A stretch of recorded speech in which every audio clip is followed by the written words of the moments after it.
Hello, good morning, happy Friday, and welcome back to Reaper Pro-Tips with me, your host, Anne, and Disembodied Hands, Justin, and John, and Quindy, and all the world.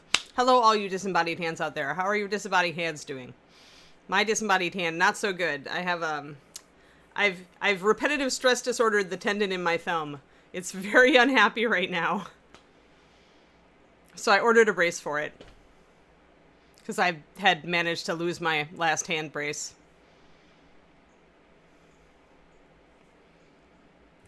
So my disembodied hand is like, gonna look forward to resting over the weekend. How about that? I don't wear braces compulsively and I don't recommend them, but if you have a really irritated like tendon, you totally want to wear one to remind yourself not to use the fingers, right? That's what I always had to. That's why I wore it at Reaper. Every once in a while I would get like these tendons. Like during Kickstarters, when you're clicking and clicking and clicking, or, you know, mousing and mousing and mousing, or phoning and phoning and phoning, and this tendon gets really irritated. That happens. It's a thing. Like the first Kickstarter, the first Bones Kickstarter, my tendon got super inflamed because I was constantly like, you know, clicking to see what it was doing. Or phoning, cell phoning. Morning all. Yeah, it just, you know, you gotta just react to it early, I think, Jetta. Like, we all hit it right, because we're all, like, on computers and phones, or we're writing, or we're painting, or both, right? And we're using that thumb, or these fingers. I knew a painter who painted so much that he actually wore the tendon off the bone on his hand. You never want to do that. Don't work through the pain, people. Don't do it. Like, get yourself a brace to remind yourself not to use, you know, to not use that digit. And relax it, ice it, you know, give it some nice rest. I have a repetitive stress thing coming on. I was pretty bouncy when I like came on. Should have caught me, but it is the end of the week. Definitely, I'm looking forward to my weekend. No, my thumb is, my tendon is really irritated this morning. So that is why I am not like a bastion of, you know, bouncy. I am more serious about taking care of yourself because, you know, this is a good opportunity because we all hit repetitive stress disorders in this hobby. Whether it's our backs or our necks or our shoulders or our hands, this hobby is hard on you. Just like being at a computer all day is hard on you. So, yeah, I might be a little groggy, but it's like because you know, when you dream really intensely and then you wake up and you're groggy for the first part of the morning, even though you got good sleep, it's like that. But yeah, so hello everybody. Anyway, let's get to Lysetting. I should be able to. So with painting, if you do have kind of a problem, you know, because you're putting tension on your finger to carry the brush, what you can do is depending on your brush grip, you can depend more on your other fingers. David actually like holds his brush somehow, like really David holds his brush really weird like this. But however you hold your brush, make a note not to put too much weight on. If it's your index finger, you know, try to hold the brush softer or hold it between two fingers a little bit different, and just try not to clamp down on your brush if you have any hand pain whatsoever, because you can totally get yourself in trouble. So yeah, this is a good opportunity. My own hand pain right now is a good opportunity to talk about wellness. Oh, even giving you a thumbs up hurt. Yeah, so let's get out I was using Wilderness plus a bunch of stuff. Wilderness plus lemon. I didn't watch to, did I even make a note? Nah, I didn't really make a note, but I can reconstruct that green. Pretty sure it was just yellow plus Wilderness. May have been Cat's Eye or something. Wasn't Viper, it's not bright enough. The one that we're glazing over our freehand, I mean. So we're going to finish glazing that green over our freehand. We're going to finish doing our freehand because there were a couple of there's a back area there that I didn't do. And I do need to remix my violet. Why am I like... I took notes on some of these, and I didn't take notes on others, so now it's like, oh, no-ease. I have to figure it out. I think I can do it. Pretty sure it's Icy Violet and, because we were between Icy Violet and Runic Purple. And Icy Violet won, and I added a little bit of Kraken ink, so I need to get that color mixed up. Yeah, Brigala, I actually, because I paint on the stream here, I like to give people actual mixes so that they can try this at home. And I often keep track of, like, I've got my actual skin tone. I keep a sticky note where I make notes. But if it's a very obvious mix, like in this case, I remember that we were doing, you know, the Icy Violet. And in this case, I remember that we were working with Wilderness and we were working with Candlelight and Lemon. Then it's really, I don't make a note because I can match, even if I don't match like it with the exact same colors, I'll match what I did before. Pretty sure that we just might have thinned down the Wilderness though. Looking at it, I think Wilderness with a touch of yellow. But first I'm going to pop in that little purple flower. So yeah, you can go by feel, but it doesn't help as much if you're trying to educate people. So that's why I go, like, when I paint on my own, I'm always just throwing in whatever. Like, whatever color you give me, I can mix it. Because I created the paint line. So, I mean, I made Reaper Master Series. So I know how all the pigments work, and I can totally match it, no problem. But I like to be consistent for the people watching. It's good practice. So I'm going to say 4 drops of the Icy Violet with 1 drop of the purple Kraken ink. But yeah, if you're able to go by feel and match your mixes, then you have one of the great talents. Like, that will hold you in good stead during your mini painting career. I always tell people, like, if you're not afraid to mix, that's huge. That's really good. Not only can you get by with less paint, right? But you're a bit more versatile, and you're not going to freak out if you can't match a color precisely.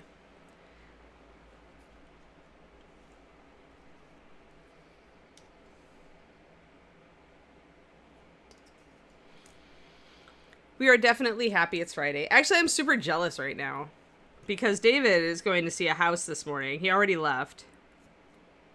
And I love to go see houses, and I cannot go because I had to work and because the agent set it up too late for me to ask for the morning off. And anyway, I would have been here with you guys probably. It's not enough of a thing. Like, I can make an appointment to go see it later if David likes it. I'm just sad because, I really enjoy looking at houses. Yeah, that's the perfect color. Awesome.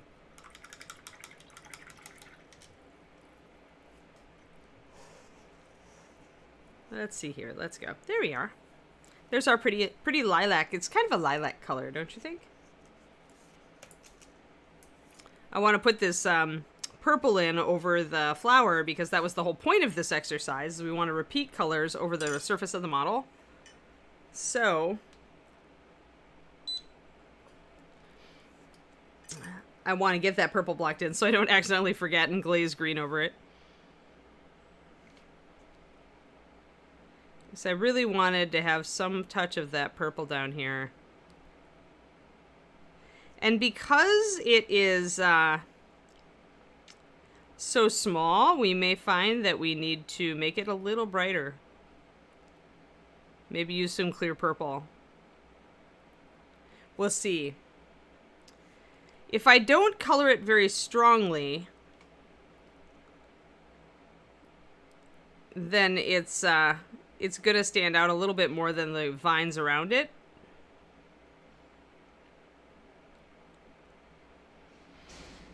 Because it will be a different color. So that's a match, but it's not real strong because my flower is so small. So we'll have to see if we need to intensify this color. Yeah, Julie, it is. Even with the crazy market today, it's still fun to go in and just see the houses, right? It's just fun to go see. All right, I think I am going to grab a little bit of brighter. I think I might grab my Imperial, actually.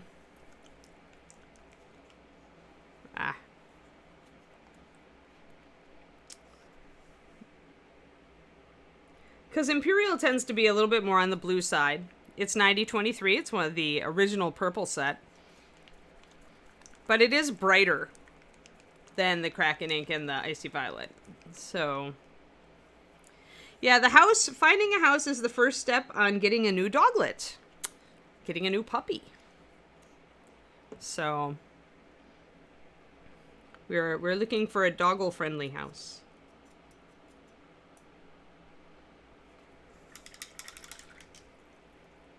And then I can start auditioning, figuring out. We probably won't get a puppy this year. Even if we got a house tomorrow, I probably would not get a puppy this year because we have so much travel planned. But I can start talking to people. So the problem is if we go, now that's better actually. That is much better. So now the purple stands out more because I glazed that Imperial over the top. I still had that icy violet undertone, so that's good. If I decide that I need more, because I'm really adding a lot more, a darker color to this, right? So if I decide I need these things to stand out more, because the color is good, but I'm losing a little bit of my detail, right? Because I'm making it darker and darker, so I decided to touch purple to the very center. What I have two tactics I can do if I feel like I'm losing my flower. And first I'm going to glaze over the rest of the leaves here and make sure that that looks okay. But if I feel like my flower's gotten too dark and I'm kind of losing it, I can take a darker green and just kind of line around the petals. That will help that stand out because that would be adding contrast. The other way I could choose to add contrast would be to mix a very pale purple with a lot of white, add even more white than this, and add that to just the outer edges of the flower. And that would also make the flower stand out without sacrificing the color. Because we still need the color to be intense enough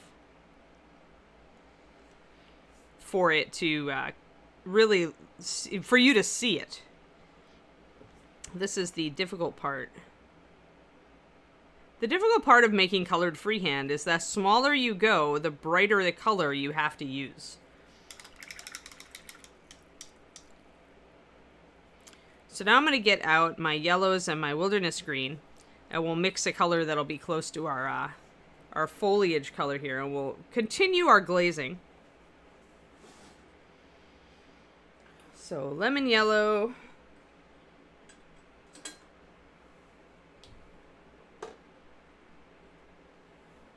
Wilderness green. I think that's pretty much what I want. Any other colors I can mix from those. That and I want candlelight, don't I? I keep stealing David's candlelight yellow. I keep like reminding myself to go get candlelight yellow from like my stash, and then I totally forget. 1 second. Did I grab it? Is this the right color? That's just yellow. That does not work, David. As I'm sitting here trying to reach across onto his desk. It's super funny. He probably has it out somewhere. Well, I'll just get lantern for now. I can mix it from lantern.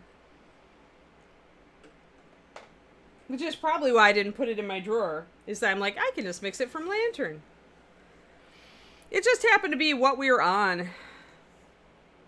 Right? It's just happened to be on freehand with a lot of stuff. You know what? I missed a model too. I totally should have done Mushroom Queen today, and I chose wrong. Oh noes! We'll have to do Mushroom Queen on Monday. I just realized for some reason I was out of order. I don't know why I didn't grab Mushroom Queen. So hopefully Justin got the model right. Or wrong. Are you complaining, Big Apple? Do you not want freehand? I thought everybody likes freehand. And it's very different designs, too. It's okay. Says Lysette? Okay, perfect. Yeah, I think I said Lysette yesterday, too, so it cemented it in my head. But when I look up on my shelf, I realized that Fungus Queen was supposed to be the one today. So we will do Fungal Queen on Monday, then. Out of order, but at least we'll go back in order after that. I need to remind myself. I'll probably write myself a sticky note. All right, let's get this green going on here.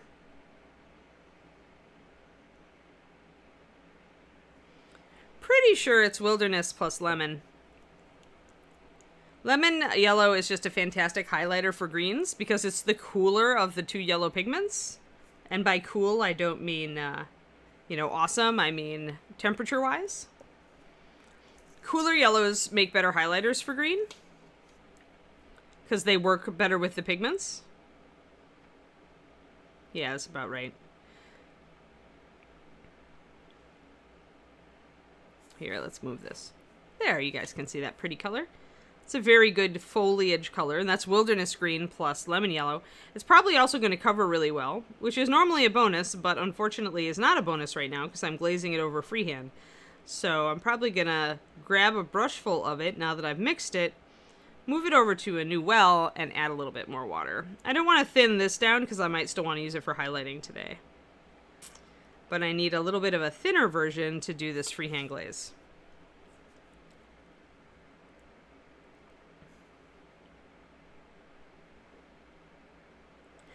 Metallic white, 9100, pearl white, Grey Mouser.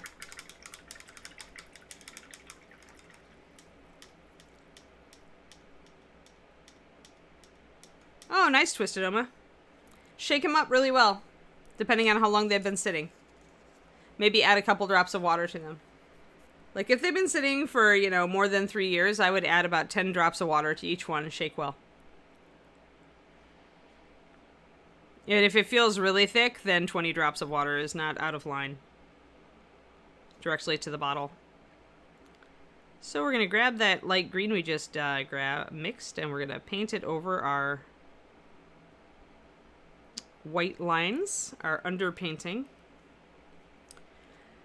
And I always tell people to go like with, if you build a glaze, better err on the light side, err on the thinned side rather than the thick side. Because you can always add another layer, but you can't ever take a layer off without repainting everything. So even though my glaze here is much lighter than it looks back here, all I need to do is add another layer and I'll be fine. And going down incrementally isn't a bad thing. It kind of lets you make a judgment call, right? On how dark do I really want this? Maybe I would like it to be lighter now that I see it lighter. So that's pretty cool. I am going to grab some white and finish up a leaf design down there behind the flower really quick. Yeah, no problem, Gray. Yeah, pegboard's cool. If you really need an organizational tool, I see a lot of people use it.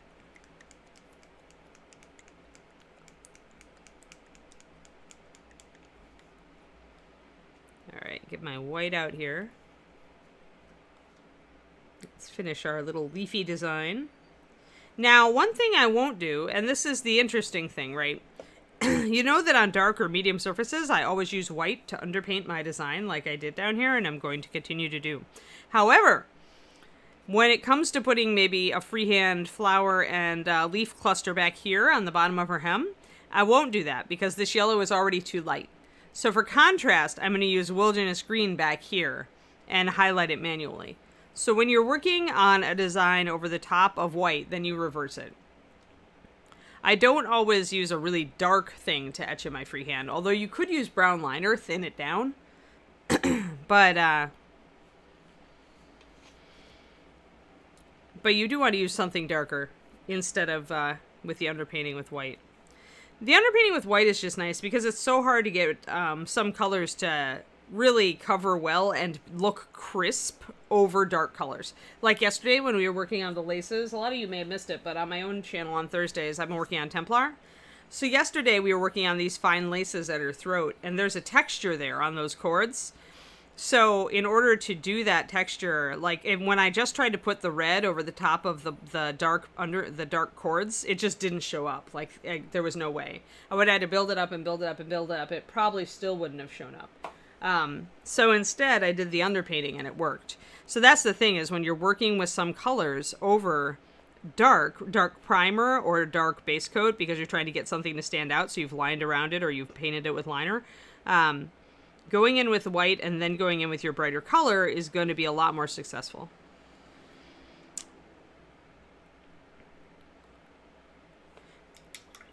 Bottom line is always go for contrast though.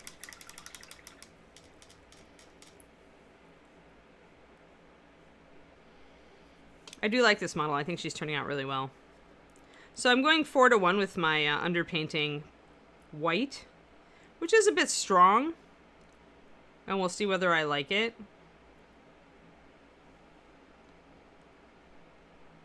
And really we just need little leaves and nubbins to take up the area. Once again, much like, kind of like we did with the orc, but with the orc we were definitely making a design that looked like it could, you know, be kind of runic and magical. Here we're just doodling. Here we're just making like a tapestry design. So it really doesn't need to be symmetrical. There really doesn't need to be a system behind it. Mostly you just want it to fill the space. So as you work it, you're just really doodling, like in the purest sense of the word. So if you're like me and you used to sit on the phone and just doodle while you talk to people. No, underpainting is when you paint something white over a dark color to make the design stand out better. So essentially you're underpainting your design with white, and then when you go over it with the color you really wanted, it shows up better. You can also do it with textures. I use it for everything. Like I do a lot of underpainting.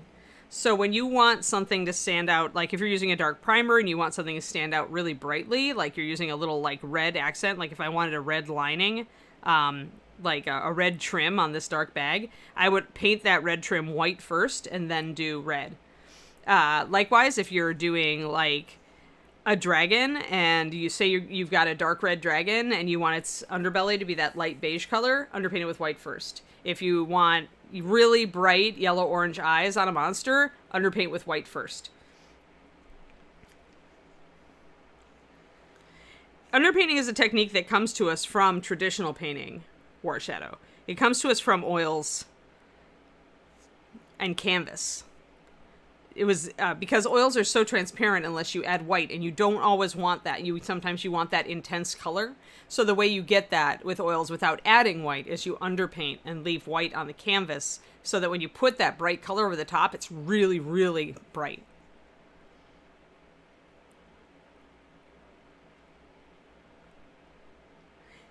Yeah, Brigala, my boyfriend is one of those. He paints a much looser and much less tight than I do. I'm kind of old school USA style. Like I've adopted some things. I've taken some great classes from people like Sergio Calvo, Rubio, and Kirill Kanev over the years. And so I've tried the very loose styles. But really where I get joy in painting is in being like tight and micro detailed and micro texture. Like that's where my happy spot is.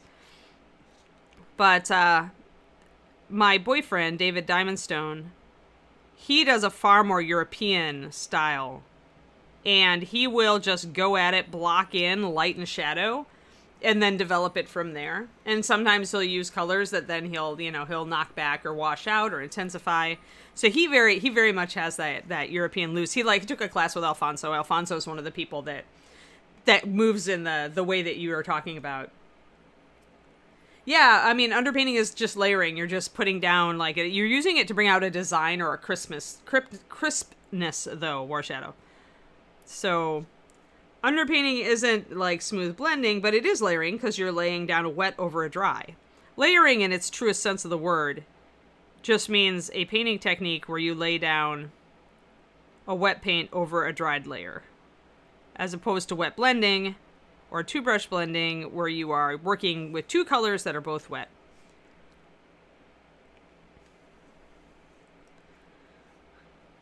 But yeah, James Wapple's another example, Brigala. He's an American painter. He put in a lot of years of being a canvas painter with oils before he transitioned to miniatures. And he definitely will just grab colors, throw them onto the miniature like it's a canvas, smoosh it around a lot, and then the stuff that comes out is just magic. Like, he just tunes it and tunes it and tunes it, and he uses oils to paint miniatures often, which most of us don't. Wapelius is his moniker, and he does a lot of streaming and video. He has a Patreon. James is a pro, and a really nice guy, and his wife, Kathy, is fantastic. She also does a bit of streaming, but I think more gaming stuff. They're cool people. They usually come to ReaperCon and do their little Camp Wapple But yeah, there's so many. Another one that really likes to work with light and color is Matt DiPietro. He's American. Lives out in Washington State, I believe.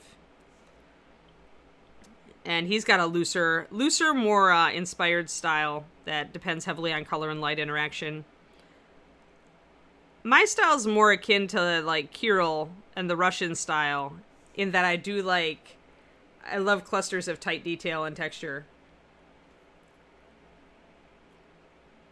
Yeah, it does. It does for sure. Now, in my own work, remember too that I'm also painting for the camera. So like when I showed you Templar, so this is a bust. But here I'm using a lot of greens mixed into the metals and doing that sort of thing. This is going to have a lot of like purples and maybe some blues in the red shadow.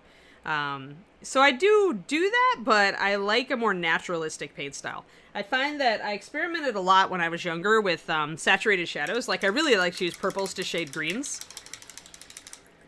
But as my style has developed over the last 30 years, that's scary, isn't it? But I'm serious. As my style's developed, I've just gravitated toward less intense shadows and more realism. I joke because I have a very stylistic drawing style as I went to art school. But I always wanted to do realism as a 2D artist, and it just seemed like I couldn't. And so maybe that's why I reach for more realism in my painting. And so I tend not to put a lot of saturated colors in shadows unless it makes sense with the lighting. Hello, Coobs. How's it going? Now I'm going to glaze over what I just did with some green. Couple of layers of it just to bring down that. Remember, we're making these leaves green not because leaves should be green, but because otherwise it's too distracting. So we need to knock down the freehand that we did and make it a little more subtle so that it doesn't distract from the important part of the model, which really is, her.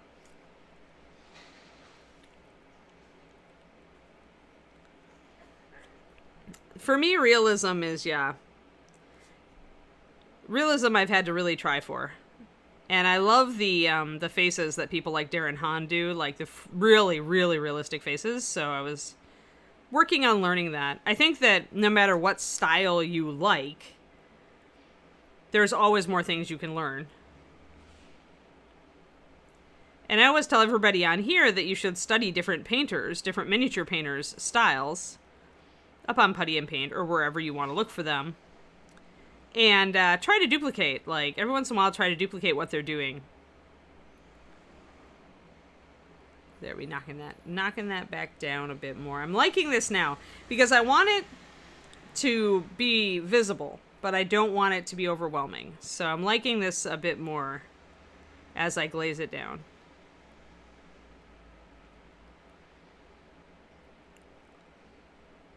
But I think any good miniature painter, Bergala, that does competition work, like really enjoys competition, like I do, and David, my guy. I think any of us we're always looking for a chance to push ourselves. Like, there's no way that either of us wants to stagnate. Like, so even though some techniques may not be as difficult for us because of our grounding and our number of years in the hobby, it's still like we're always pushing it. We're trying to find the next level for whatever we're doing. I think that not everybody needs to have that mindset. Like, here in this stream, because it's a Reaper stream, a lot of people, and also at my old paint club, really just wanted to paint a good tabletop mini. Like, and there is nothing wrong with that. So I do not believe that every painter needs to reach for the Holy Grail to be happy with the hobby. But if you have that competitive urge, or you just love to see like how far you can go, then absolutely, reach for the difficult. Absolutely.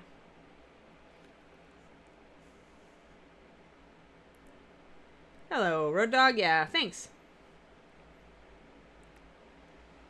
Craft burger. Awesome, Coos. I made my New York strip last night. It was super tasty. And we have leftovers for steak and eggs tomorrow morning, so I'm super happy. So I'm just going to add even more glazing in the areas that are in shadow. You just wouldn't see the design as much. And now I have to kind of look at it. I'm going to kind of hold her out arm's length real quick.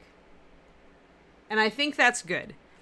So essentially, I see that there is detail down there. And when I get closer, I focus in on it and go, yay, interesting. But it doesn't distract from the rest of her anymore. That's really what I wanted. And the purple shows up, but I think I do want to line around it a little bit and maybe highlight the very edges of the little petals of the purple flower. Hold on. I'll get her back in focus in a second. I need to mix up some dark paint.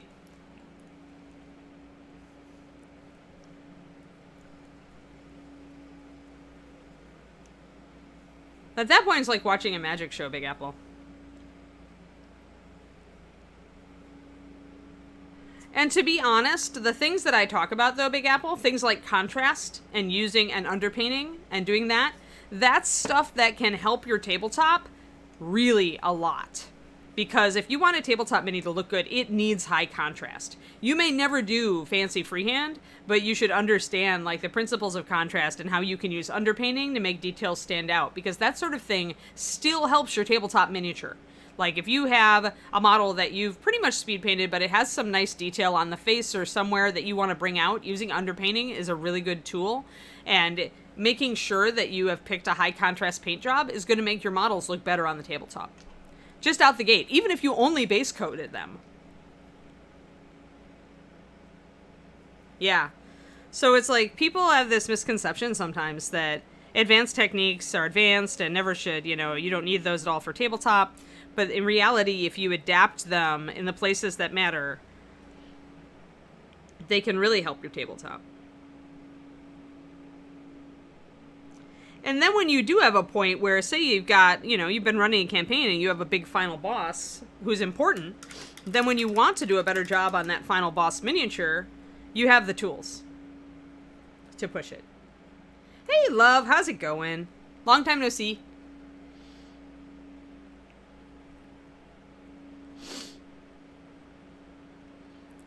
Yeah, thanks, Warshadow. Good. Yeah, all I ask is that you guys get value out of what I'm teaching. Like, I never want to get too esoteric and make it inaccessible to you. I do want it to be fun, and I do want to, like, push, have some fun stuff like this that you wouldn't necessarily do on a gaming mini every once in a while, because that's just fun to watch. But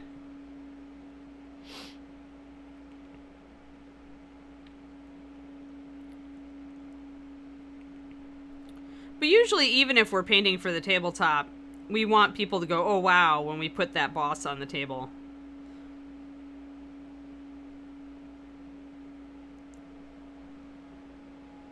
So a lot of techniques, a lot of these techniques you can use like just a little bit and still get good results. So I just put a little bit of pure wilderness green around the flower to make it stand out a little bit more.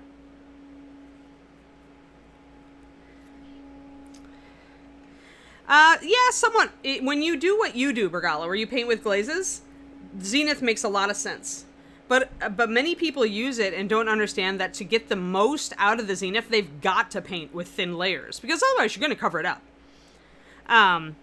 So what they need to do is, as they paint, if they're using thicker paint, they need to make sure that they keep those highlight and shadow placement in as they're laying down more layers. I ran into this a while ago when Zenith was first taking off, and people were doing it, and then they're like, well, wait, I thought it magically gave me highlights and shadows. And it's like, well, not if you're not painting with really thin paint. You still have to, you take a picture and use that to inform your painting style. I tend to cover over my Zenith, but I'll sketch it. I'll sketch an exemplar, like Knoll Girl. So I did a Zenith on her from a directional because I wanted to do a directed light on her. And what I'll do is I'll sketch it in even more strongly, and then I'll paint over it. But I'm not going to paint it with glazes because I want to do some strong textures and stuff. I'm just going to use it as a map. Haha.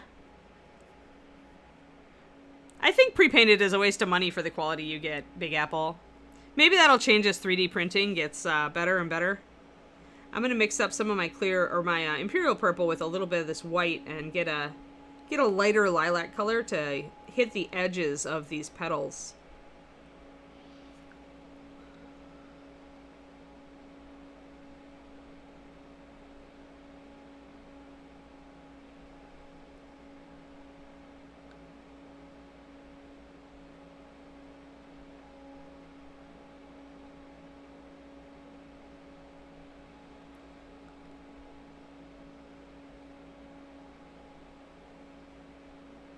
I'm hoping to get some paint on Knoll Girl this weekend if my thumb doesn't kill me with the repetitive stress. Okay, so now my flower stands out, but I have lost a little bit of the color, at least on the camera. It is still there, so I may let it ride right now. I may just let it ride and come back in. As I get everything else colored in, I may come back in and decide to bring my purple in a little stronger. Because it's both, right? I want the design to show up, and I want that color to come out there. I want that purple to help balance the touches of purple that are all over her. So I think it's there. I'd rather not make the scabbard purple is why. I'd rather work with this. Just my personal preference.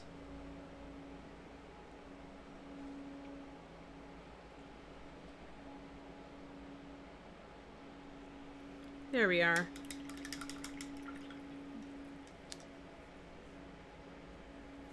What I do, Pendrake, is sometimes I will take pictures. Like I did actually take pictures of Knoll Girl so that I would remember. What I'm also going to do is I'm going to take some thinned white paint and kind of accentuate. And like I said, zenithal is not perfect. It's never acts exactly the way that light works. So I'll use that to correct and accentuate things like this under reflection at the jaw, the line of the jaw. See this little light? So you'd get that in nature, but your primer isn't going to catch that. So things like that, I will go back on, I'll accentuate, I'll bring in a little bit more on areas. Like I did actually try to get an under reflection. That's why you see this spray. But what I tend to do is, since I paint slowly, Pendrick, I just keep the highlight in mind. Like you would notice this. What I did a tutorial on this on my Patreon where I used, hold on, fetching model.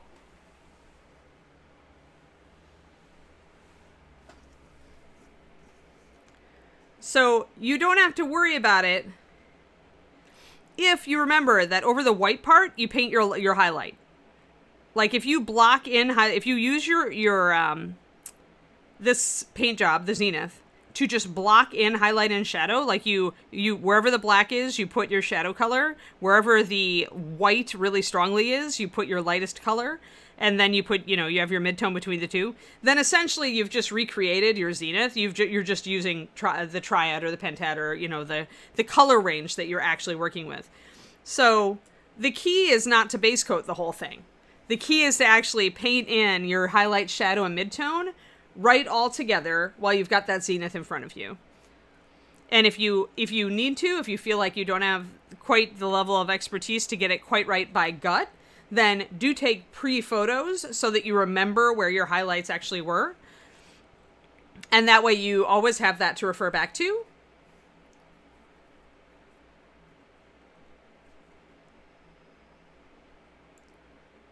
Oh, hi, Blue Neko. Yeah, I wanted a wood elf. We decided we wanted a darker skin tone. Wanted to do the pale hair and the green hair. So she's getting there. We have a lot of work yet to do on her. I may actually work on, the green's looking okay, actually. I may work on we said we were going to do some yellow today, didn't we?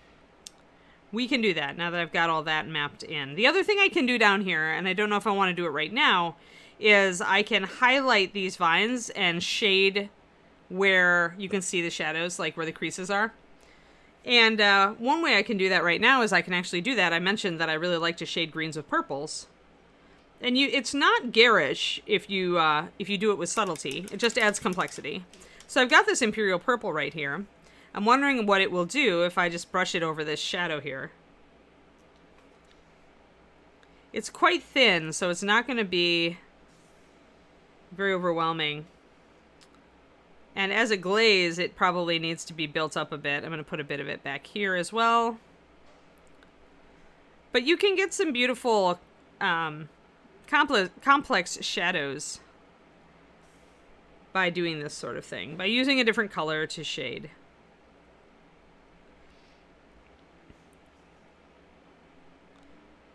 It may not be terribly evident, but there you got some shadows down. Now that looks a little more three-dimensional, right? So I'm pretty much painting with glazes. I'm layering with this glaze to add shadow. And now you can see those folds a lot better. And then if we wanted to... Hello, R4. I don't know if I've seen you before. Nice to see you. You've got Reaper University, like, you know, thingy, though. So you must know us.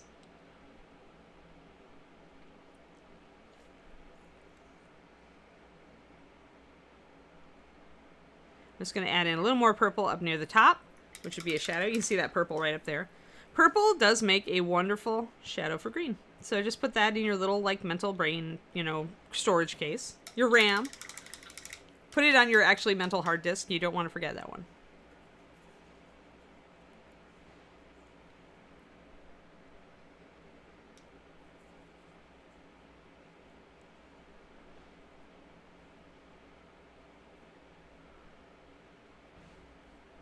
Yeah, Dogfather, having, like, a lot of stuff to do is definitely... I mean, I have the same problem. Don't paint as much as I would like to. So, alright, so we've got that looking pretty darn good. And it does look a lot lighter. Remember that it used to be like this wilderness green. With all that yellow, with all that light green put into it, it did shift its color. So, it's very interesting. Alrighty. Do I want to do that? I'm not quite ready to figure out what I want to do with the leather yet. So I do think I'm going to take some of this wilderness, though, and paint in this inside area. I had originally blocked it in dark because usually with fill sculpting like this, where it's really just there to give support for molding, I tend to just paint it dark. But I'm going to paint it dark green because it really does look like kind of the liner of her dress. So we'll just play to that. And then we'll go back and we'll highlight some yellow for the rest of the stream.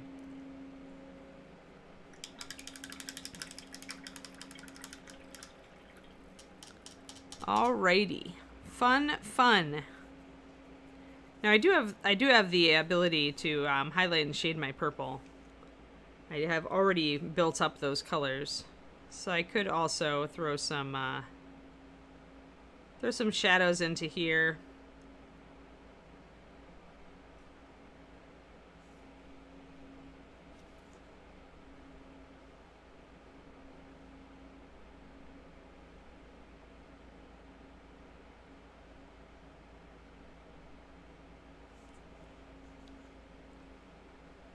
Since I have this purple, there's no reason not to just glaze a quick shadow in on some of this leather.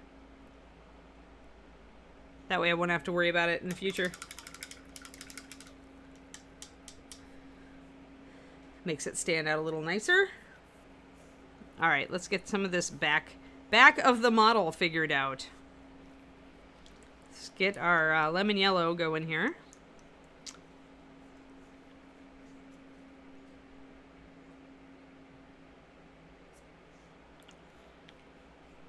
Love my lemon yellow. And then we'll, remember we glazed with lantern or candlelight to make this green warm up. Or make the yellow warm up, rather, and not look green. So right now, since it's very much shaded in, it looks a lot more green than the front does. So we have to correct that and get our stuff figured out here. Let me just get... I think I used alchemical green for... Where is it? Yeah, we used alchemical green, I'm pretty sure, for the shadows.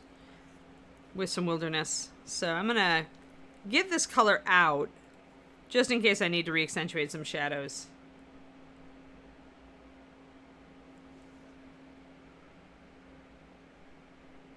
We still last longer than a lot of today's computers. I should know, I just bought a new one because my old one is, like, fast fading.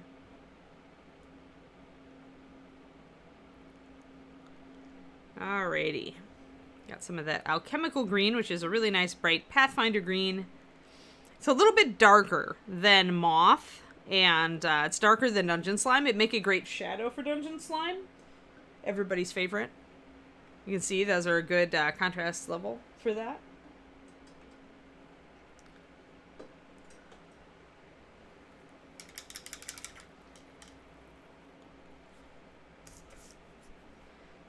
I was listening to a bunch of studies on my audiobook last night, and they were talking about the impermanence of memory, where after you read something, like 5 minutes later, you've already forgotten half of it, and like half an hour later, you've already forgotten like 70% of it, unless you reinforce it.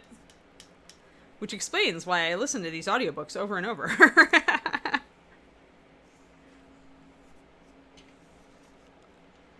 But it's just something. It's something your brain like does. It essentially they were using it to explain why humans are so flaky, like why we forget things, even things that are important. And that's why people tend to not follow through on things like New Year's resolutions and stuff like that. Is we tend to just get overwhelmed by all the things we have to do, and we just honestly forget once, and then once we've forgotten once, it's more likely we're going to let it slide. For every forget, we're much more likely to just kind of give up and be sad. So I felt that, and then they essentially give you techniques for remembering important things and working them into habits. It's a cool book. The author is a researcher, so she's done a lot of studies on this stuff and has friends who have done more, so it's interesting. I was kind of sad that I was like doomed to forget 50% of something, like, you know, in 5 minutes, though. That was sad. I was very much saddened by that. I probably should be using a smaller brush, but I'm impatient today. And I'm going in a crossways. Notice I'm going across the fold this way. There's a very concrete reason for doing so. Remember when you're working on a long, narrow fold, you always want to go perpendicular to it. The reason is that it will disguise your brush strokes much better to do so. If you use a long brush stroke on this long, narrow fold, it just makes it easier for your eye to see the brush stroke instead of a blend. So if you want a blended surface, you want to go against the grain. Now, you can make an exception in big, broad areas like this. This is more of a triangular area, so I can actually use kind of a scalloped. I can work the bottom of this into kind of a scallop of highlight here. And here we have shadow underneath the scabbard, so we have to respect that.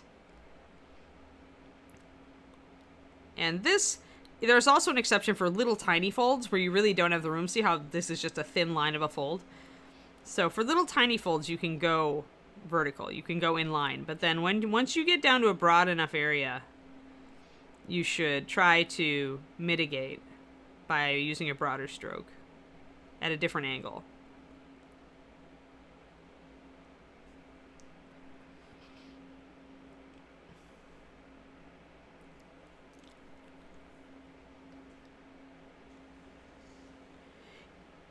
Yeah, Coobs, try a tiny brush, actually. Go for a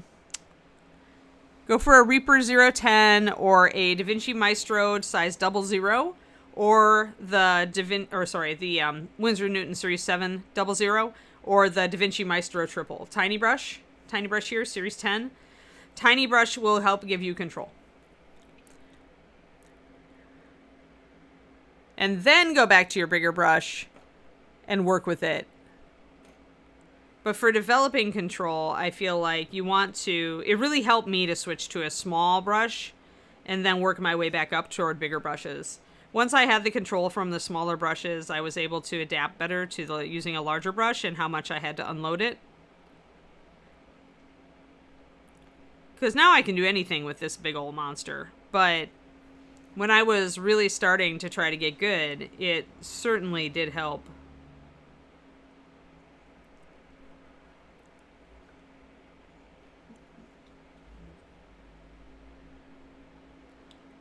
Right, exactly, Star Wars Geek. A habit is intensive. Habit really helps you. That's why there's so many books on developing good habits now.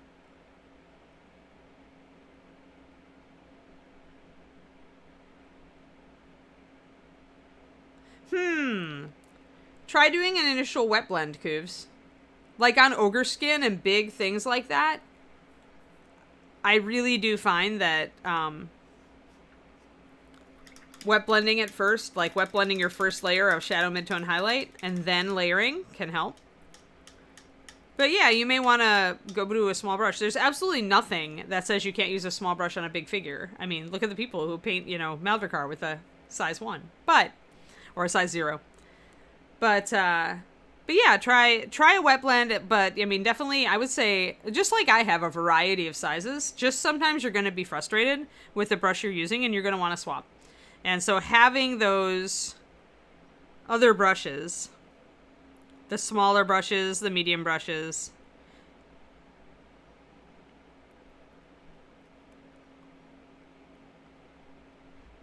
maybe even going down to a Raphael 0.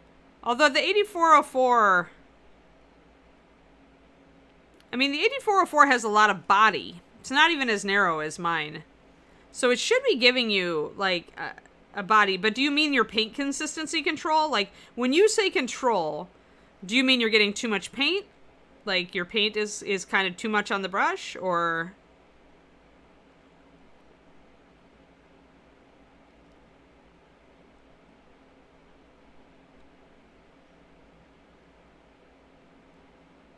or is it not coming off of the brush? Or... I could probably help you troubleshoot if you want. If you don't want, that's cool too.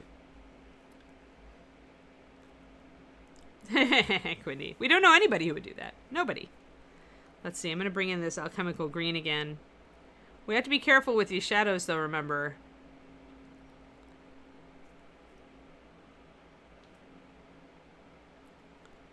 Because the more green we get in here, the more we have to overwhelm it with our yellow to make this dress look yellow instead of green. It's a difficult proposition. This is why I'm glad we chose a cold yellow instead of a warm yellow. Warm yellow is easy as pie. Cold yellow can be very difficult because of the necessity for getting those deeper shadows in there. But the green is a lot less neutral than the orange.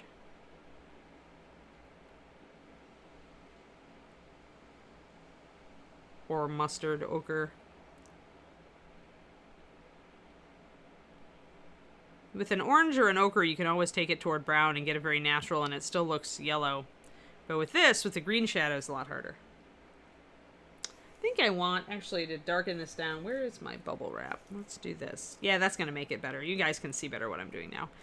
Sometimes with a really light model, even though this is a great camera, you still need to put something lighter under it to let you guys see.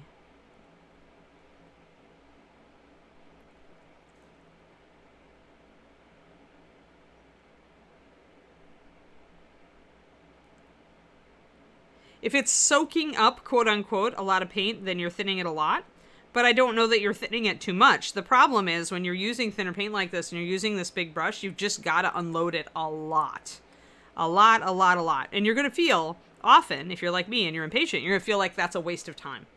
But if you don't do it, you get poor results. So if you are running into that problem, then I would say switch to a smaller brush. Even if it's not like a super small brush, even if it's like my Da Vinci Maestro size one, which is still a significant order of magnitude less than this.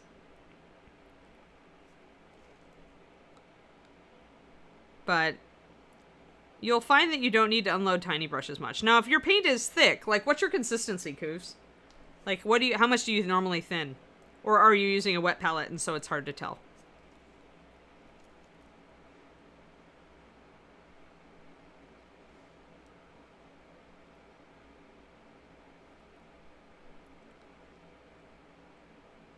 Two to one, 1 to 1.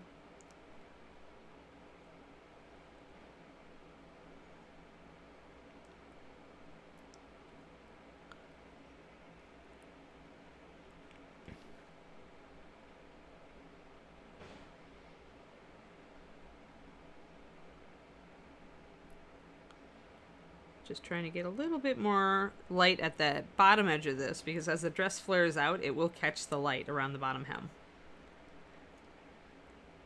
2-to-1 paint to water. Okay, that's fairly thin. Yeah, it just means you need to unload a lot. If you, like, without seeing the exact problem you're running into, it's really hard for me to troubleshoot, but off the top of my head, as you're layering up skin tones, if you're going up really light, you're going to want to end up thinning even more than that, and so I would probably try a small brush. Because, yeah, these suckers, I mean, when I load this, I'm only loading it there, too. So, like, pay attention to how much you're loading your brush. This is, you know, this is a size 1 Raphael that's been worn down a little bit. I'm only dipping 1/3 of the brush in there. It is wicking up. But then I'm unloading it. And I'm unloading it like 12 dabs or more. So I'm really unloading it. I'm spending a lot of time unloading this brush with this because this is about a 2-to-1 on this yellow. This yellow doesn't have a lot of white in it, so you don't have to thin it as much to get it to layer.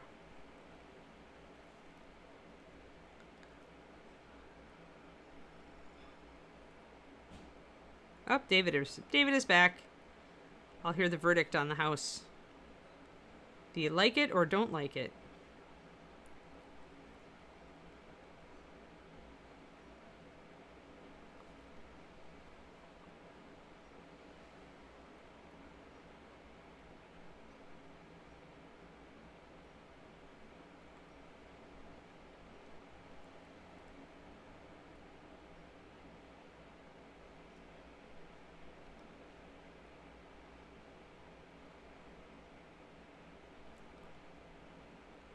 And I'm just going over and over this one fold just to build up this yellow so it's a nice, buttery, soft, smooth yellow like you're seeing.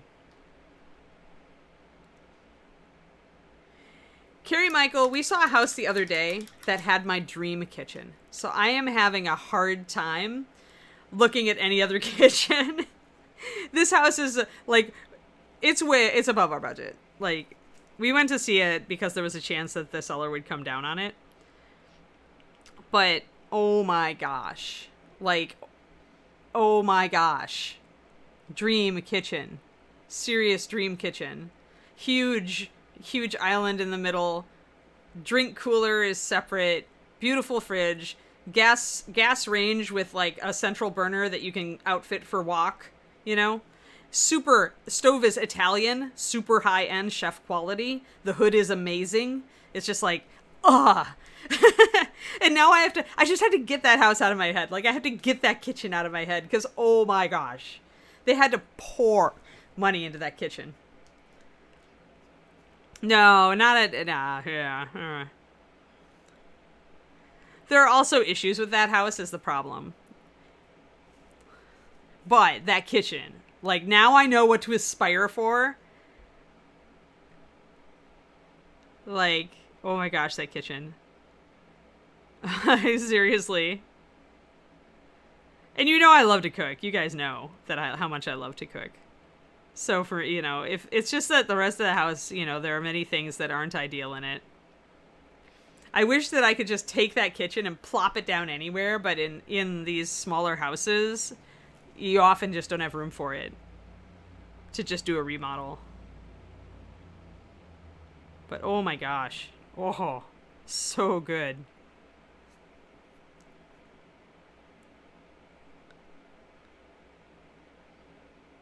Oh, as far as that, here where I am, there's very good internet because of all the tech companies. War Shadow. I'm in Northern California, so you can always get decent internet.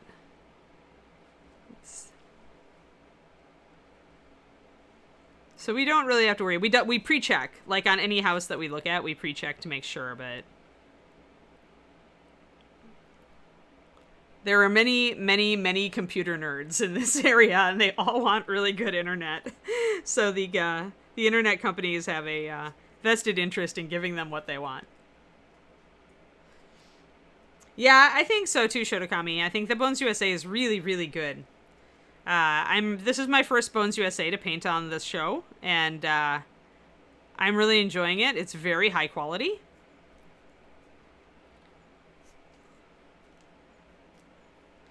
Oh, it's burned into my memory, Pendrake.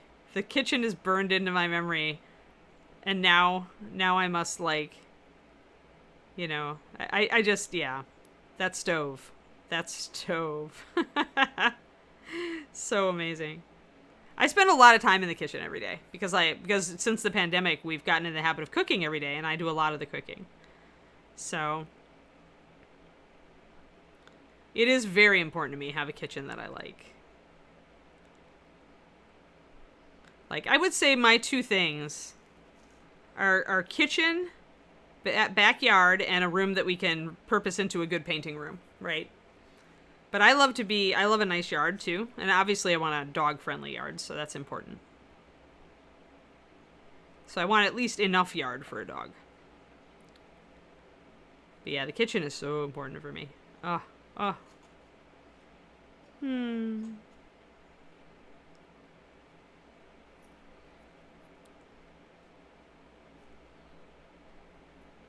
There we go. So now you can see how smooth this is starting to look. Remember how ugly it was when we first came back here? And now you can see these nice greens are starting to blend in. You can see the folds. Everything's starting to go. Yeah, but we have to live here because David's job is here, Shotokami. And I'm not complaining. Like, I was born out here and I was looking forward to living out here again and giving it a try. So I really do like it out here. I do miss the Texas heat, though, which a lot of people wouldn't think you would, but I really like heat. It does get into the 90s here during the summer, every once in a while. It did already once this year. But a lot of the time, the summers here are actually quite cool compared to what I'm used to in Texas. They're quite cool. The market is really expensive right now in General Coops. And a lot of people are running into that, right? A lot of people are really doubting whether they'll be able to buy a house. But as supply issues get resolved, I think a lot of new construction will start happening, and that will help. Right now, it's just crazy because there's not a lot on the market, is what our realtor told us. So a lot of people decided to just stay in place during the pandemic, and a lot of older people are just deciding to age in place, and so there's not as many houses on the market. Still fun to look. But yeah, it's definitely kind of crazy right now. That's why we're not in a hurry. We really love our apartment. I mean, as apartments go, our apartment is lovely. Despite the leaf blowers outside the window during streams. Oh no, that's too big, Pendrake. Really, you just need enough yard, enough grass for the dog to go out and be able to do its business, and just so you can just let the dog out in the morning, because you don't always have time to give them a walk in the morning.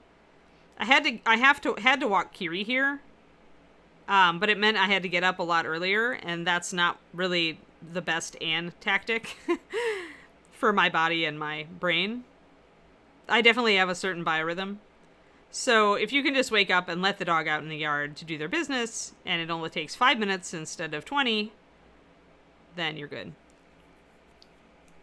So we had a big yard in Texas, and it was great because I could throw a frisbee for the dogs.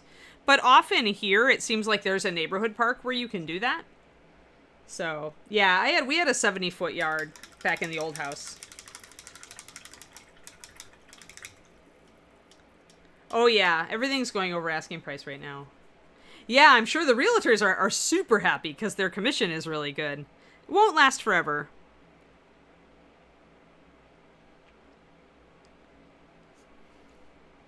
We got lucky and landed a really good realtor to help us.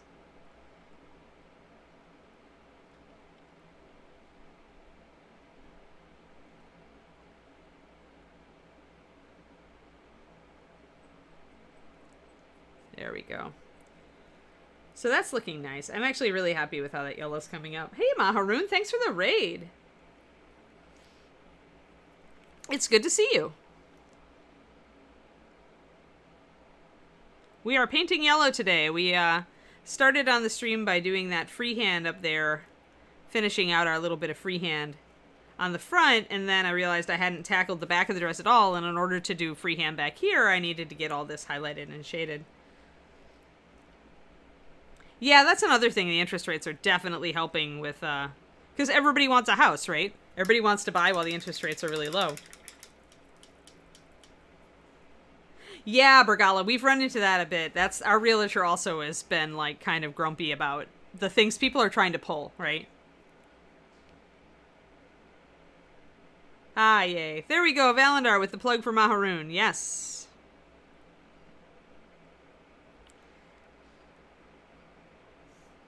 Yeah, I agree with you, Bergala. That's,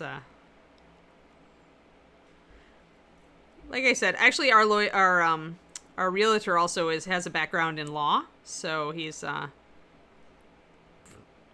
really, really useful.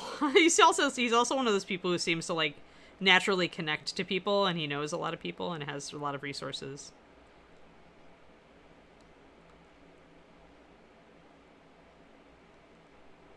So we're very happy.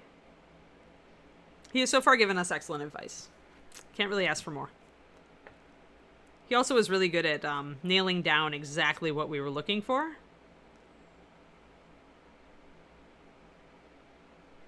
But yeah, I don't know, I would like a lot that's around, if the total lot size is around 5,000 square feet, that's enough for a doggle. You just want them to be able to get out and stretch their paws. I still will probably end up walking the dog, but... Oh, nice. Yeah, yeah. Yeah, dog father, for sure. Fencing is important. Especially if you live anywhere where wild animals are a problem and you have smaller dogs. But, I mean, coyote's hunting in packs now. Like, they can take down even a big dog. So if you're in coyote country, and more places are coyote country. Yeah, I totally get it. I would love to have an acre. We did look at a place that was a half-acre lot, but it was right next to a power station, which was the only reason it hadn't sold yet.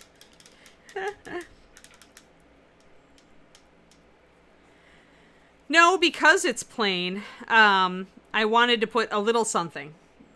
I was like, I thought about it. I went back and forth. But in the end, especially after doing the leaves and flowers here, I thought it would be nice to just have kind of maybe a central flower and then some leaves coming out on either side. Not take it all the way, but just do a tiny bit. Because on the back of the model, you don't care so much about distractions. Because you're already you've lost the face, right? So in that case, you don't have to worry about like really distracting the eye. You're more interested on the back of the model in giving people something interesting to look at.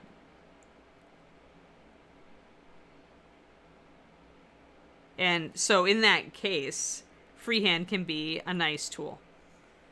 Because here, we definitely want attention up here on her face and on her attitude and on the details. But when you get around to the back and then you don't have as much of that, then you can go a little crazier. Give people something interesting to look at. If it was like our half-orc, where I'd done a really dramatic highlight and shadow with like that red velvet effect on the dress, then I might hesitate to put a lot of freehand over it. Because sometimes a really dramatic fabric effect can be good enough. But here we really just have a lot of yellow. So, given that, I would go freehand. Also, putting more of that dark green around makes this look more yellow and less green. So it's all strategy at that point. Oh, we need to do stretches real quick. Stretch. I need to stretch. I kept keeping an eye on the clock, and it was like, 10:28, 10:33, and I'm like, just a few minutes longer, and then I get into this yellow, and I just like, hold on, I'm gonna focus, and I'm gonna flip her over so you guys can stare at freehand and prettiness while I am stretching.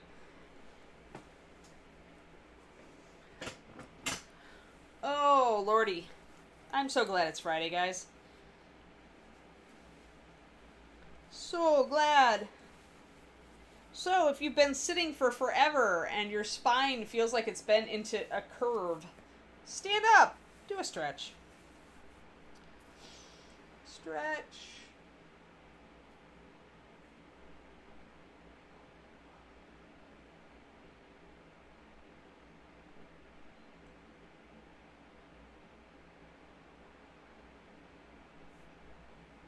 Oh. Ah, you have foxes and coyotes, but you're more urban. Yeah.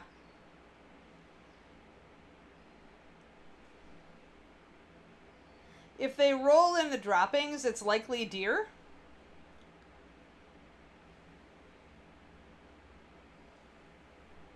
But it could be something else. For some reason, deer droppings are like prime rolling stuff. Like I have a friend in Canada who's a breeder who has Shilohs, and if they get to that, then because it's dog perfume, Pendrake. Dogs love stinky things. The stinkier the treat, the more your dog will love it. They get all sorts of cool complexity about that stuff. And they love the smell. And they hate the smell of human shampoo and dog shampoo. They're like, I will smell awesome.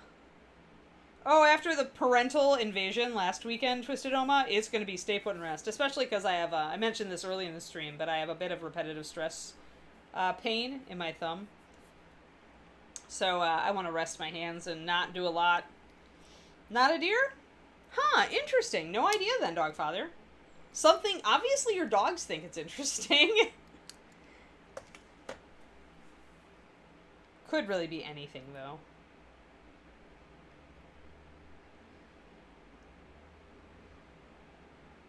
But yeah, that's the problem with when you've got a lot of land, you just don't know what's out there when you let your dogs out. All sorts of fun things. That's why I'm okay with a smaller yard. I will miss being able to throw a frisbee. Although, I don't know. We'll see. We're still looking, so we might be able to find, like, a yard that's long enough for frisbee. Frisbee or ball. Alright. I'm going to go do my floor stretch, and I will... Yeah, I assume wolves like to roll in stinky stuff, too. It would make sense.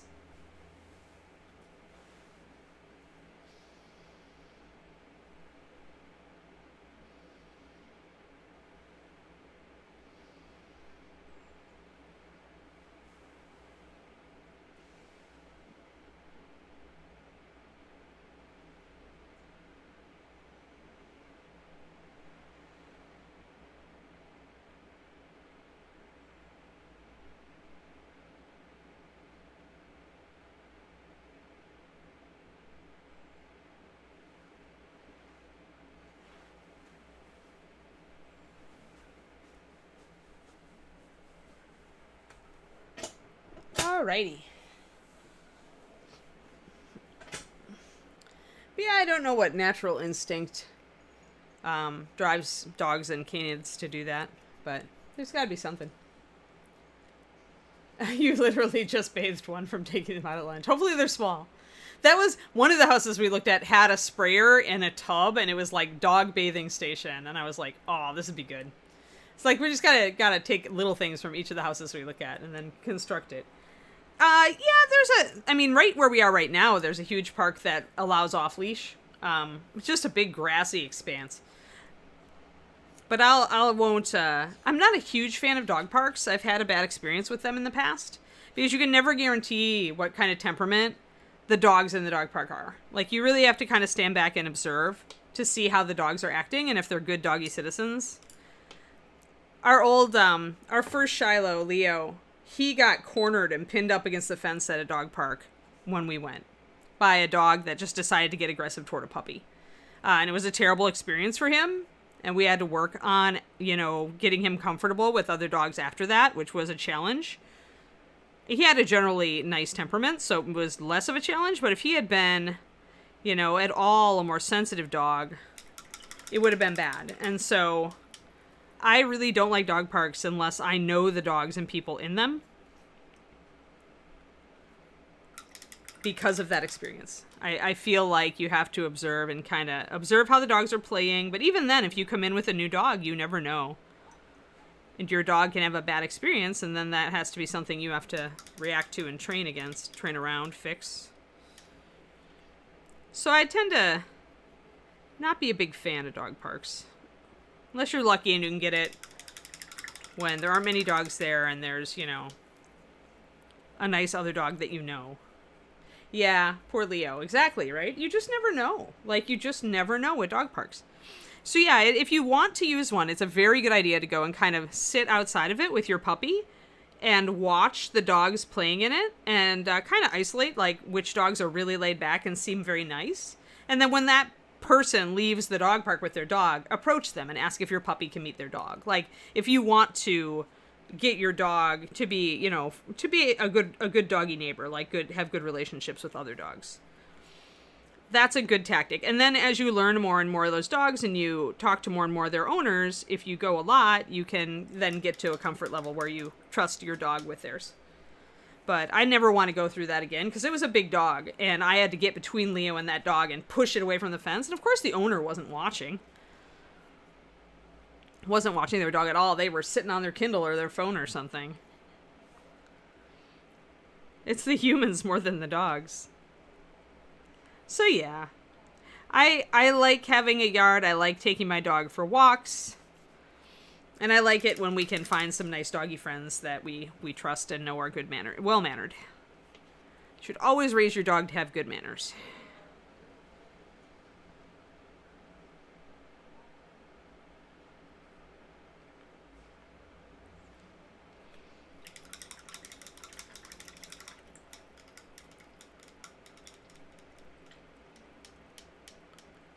Oh, nice.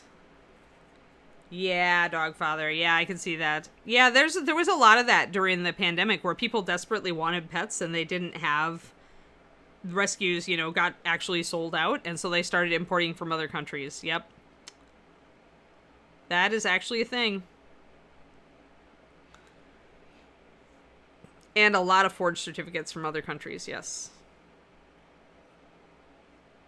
It's very sad that that happened. Rabies is no joke.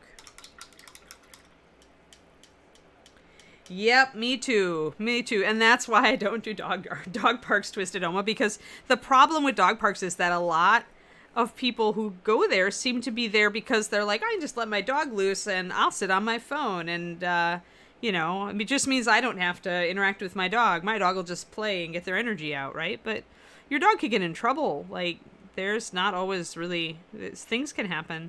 I'm a paranoid pet owner, though. Do keep that in mind. I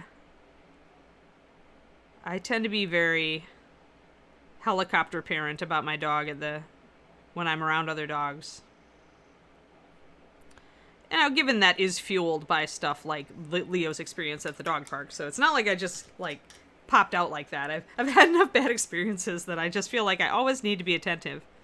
But that's interesting. Yeah, it's a whole kind of industry, the rescue industry, and there's some good people in it and some bad people in it, just like with anything. Pendrake, didn't you hear about that? All during the pandemic, people wanted to adopt pets because they were home all the time. They got lonely, or they decided, well, now is a good time because we can't go anywhere.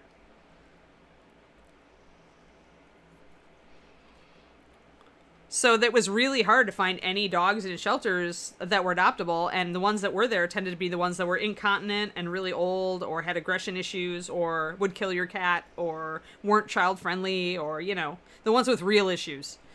So yeah, the thing is that rescue isn't, like, shelters are kind of an industry now, and you kind of have to watch out. Like, make sure. Sometimes the stories that I hear about shelters making it hard to adopt an animal, even when, like, they've already agreed to ship an animal, even if they have a person, like, there ready to take the animal, but they've already made a business deal with, you know, to sell the animal for more elsewhere. Like, I've heard those stories and it upsets me. I say if you're going to go, like, go with a local shelter. Go with somebody local who's helping dogs, who has a good reputation, or any locally run shelter that you know has the dog's best interest at heart. Like, oh, heartworm, yeah, for sure. Depending on your area, right? Yeah. Yeah. Yep, Valandar, exactly.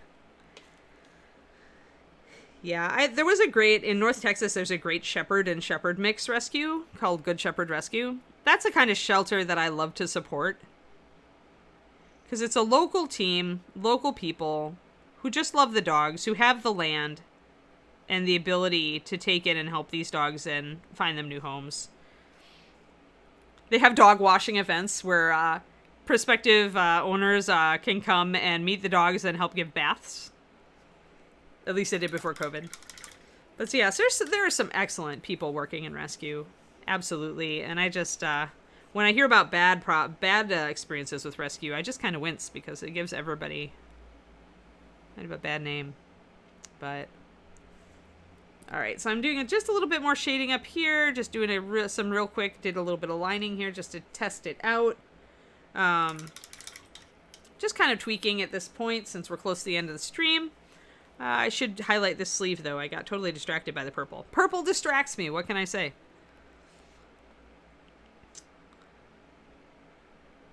But yeah, I believe in being a paranoid pet owner. I want what's best for my dogs, and I just like to raise my dogs to be good members of canine society. Especially when you've got big dogs, like the ones I tend to have. I think here's really you have a responsibility to make them good neighbors, good doglets. Kiri was really well behaved, always well trained, and it's really, you know, something you can be proud of when you're a good dog parent.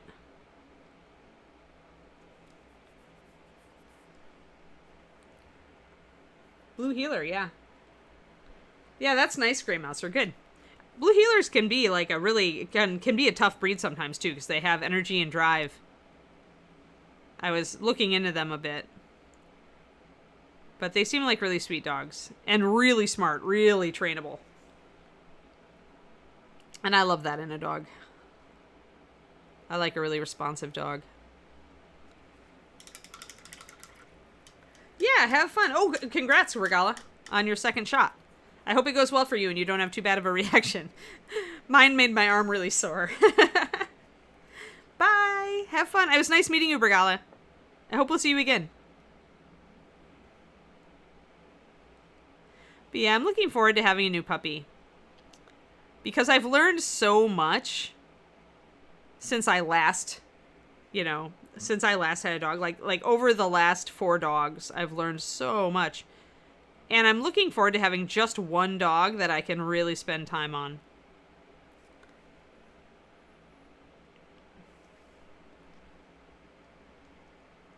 Yeah, and that's the thing, Valandar, is like more concerned about the breed. And, there may be temperament things, like obviously if you have cats, you want to have a dog that's cat friendly, so there are some things you definitely need to pay attention to. But otherwise, yeah, it's,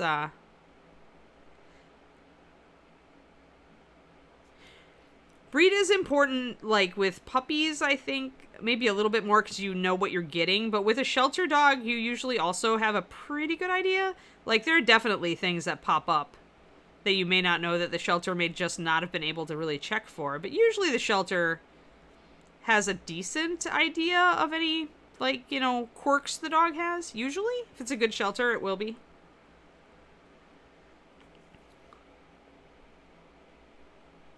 But I always think it's much better to go in with an idea of the temperament you want more than the appearance you want. And that's true even with purebreds. Well, it is Gray Mouser, but then the young dog gets very despondent when you lose the old dog. Like, Kiri never wagged her tail after we lost Leo. Like, it was sad. It was really, really sad. So, I don't know. I'm going to enjoy having one. Maybe eventually we'll have 2. I never want a lot anymore. I had 4 at one point. That's just too much. Too much. But yeah, the 2 does make it a little easier, but I enjoy dog training. So for me, I actually would almost enjoy just taking the time. 15 total dogs.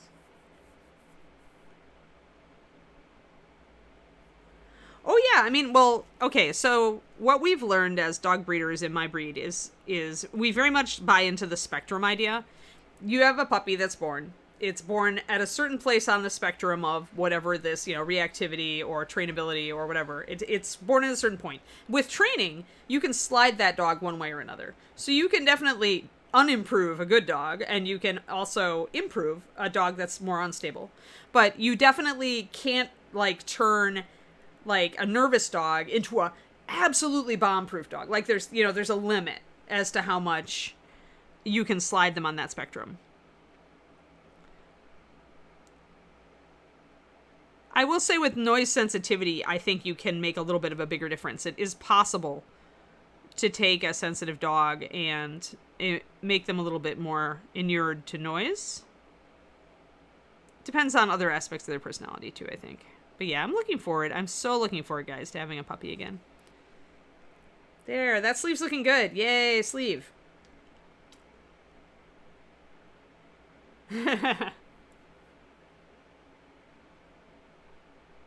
Yeah, that's really nice that you donate to the shelters. I love doing that too, Valendar. Yeah, yes. Kleekai, and Kleekai is a young enough breed that you're going to see that kind of shift, I think. But it's also good, Grey Wolf, because what that also tells you is a little bit about the genetic diversity of the breed. That there is a bit of variance, and you want that variance. Like, when you get a cookie cutter dog, a breed that has very cookie cutter dogs, you usually also see a breed that doesn't have a lot of genetic diversity. So breed health may be an issue. There we go. See, I'm really liking this sleeve now. Now, we do have a little bit too much green. So next time what we're going to do is we're going to bring in our warm yellow and do some glazes and correct this. Because remember, that's what we did on the front to make it look a little more yellow, a little less green. We also brought in glazes because you can kind of see the difference, right? See how much warmer this yellow looks compared to this yellow? It looks more cold. And that's entirely from doing a glaze with a warm yellow over the top of everything on the front of this. Yeah. Different sires, it makes the genetics make a big difference. There's a lot of nurture that you can do, but you've always got that nature. Kleeklais are adorable. Alrighty, I think that's a good set though. I think that's good. So what we did today, everybody, I think we've done about our hour and a half. Yeah, they're all different, right, Valenar? Yeah, and it's so funny, right? Like dogs are so unique. Every dog is an individual. That's part of the fun. So we worked on finishing up our freehand. We got that purple flower in there so we can repeat our violet color across the model, which helps to balance it out visually. We glazed down our leaves and also shaded with purple in those folds to bring them out a little bit more. We went over to the back then and we finally highlighted, at least the first highlight, our yellow on the back of Lysette and talked a bit about the comparison between how warm this yellow looks on the front and how cool it looks on the back, because the front we glazed with an orangey yellow to kind of take down the green a bit. So we'll be doing that when we do Lysette next, or the time after. We'll definitely be doing that to the back of the cloth. We also talked about maybe putting some freehand on the cloth in the future and what kind of design might work, and why putting freehand on the back is actually a better, you're okay with it. You don't have to worry about being too distracting on the back of a figure as opposed to the front. So freehand placement on the back is a lot easier for you to deal with and tends to just give your viewer something interesting to look at. So yeah, that's what we did. The next one, Monday, we're going to do Mushroom Queen. Actually, I'm going to take a sticky note for that while Reaper looks for someone to raid. Looking for somebody to raid. Yeah. Mushroom Queen. There, big letters. Mushroom Queen Monday. Mushroom Queen, it's Mushroom Monday. So yeah, so Monday will be Mushroom Monday. I hope you had fun. Yes, I hope your weekends are all going to be lovely. I had a good time today. This has been a great week. And I hope you all have a great time. Yeah, 3 p.m. Central for Reaperland. Definitely. Get your dose, everybody. Have a fun one, and I will talk to y'all later. Have a great one.